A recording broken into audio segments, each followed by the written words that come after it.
look, the day has finally arrived. Yes, Virgin Australia had their first pet-friendly flight today. Here's how Nine News reported the auspicious moment. We're currently at about 37,000 feet on our way to the Gold Coast, but this is no ordinary Virgin Australia flight.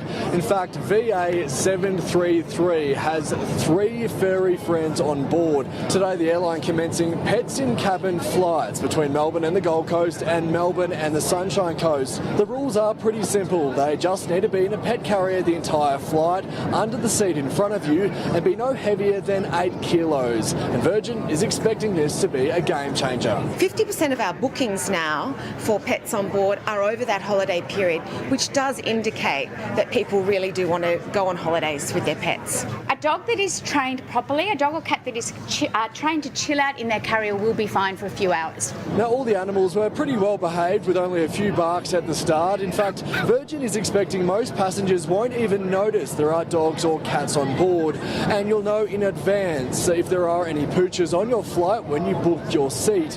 Now, this is part of a trial that runs until the end of January before the airline hopes to go national. You could just say this is a perfect day.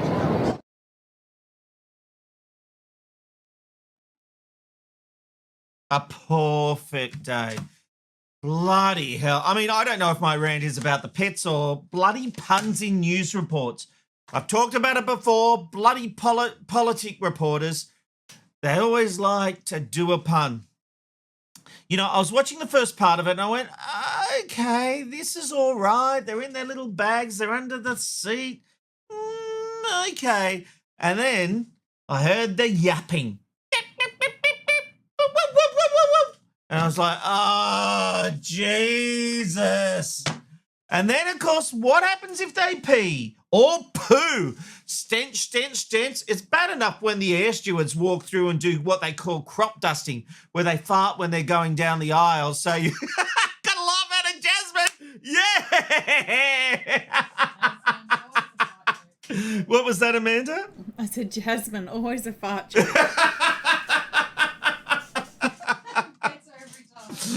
I never get a laugh out of Jasmine, but they do. Air stewards talk about it. They'll walk down the aisle and they'll crop dust just to, I don't know, just make us all suffer. And if that's not bad enough, then you're going to have some dog pooping and weeing and barking and, oh, jeez. No, I was almost on board when I first saw it, but I'm not on board. And they say, well, you'll know when you book your flight. You could book your flight. No one's booked a plane. What happens if they book afterwards? I just don't like it.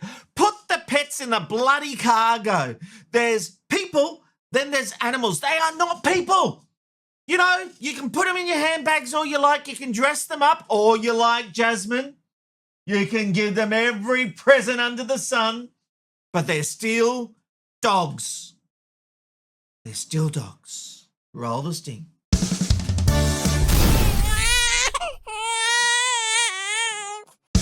Fun, insightful interviews from a washed-up producer with nothing to